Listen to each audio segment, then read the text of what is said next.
High বন্ধুরা, আজকে অনেক দিন পরে দেখাচ্ছি। খুব শরীর খারাপ ছিল।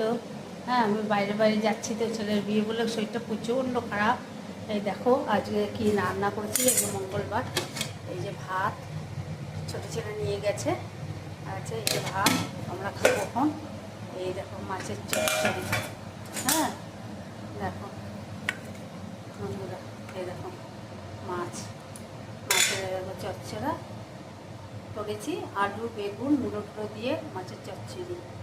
হ্যাঁ, আর এটাই তো দুধ আছে, জানো আমাদের থাকে দুধ আছে। এটা একটু উচ্ছে ভাজা করেছি এবং কাকুর জন্য, হাজব্যান্ড খাবে একটু উচ্ছে ভাজা। আর এই যে ডিমের অমলেট বড়ো ছেলে ছোটো ছেলে করে রেখেছি, রাতে খাবে এখন খাবে। আর এই যে আমাদের জন্য হাঁসের ডিম। হ্যাঁ, আমাদের হাঁসের ডিম।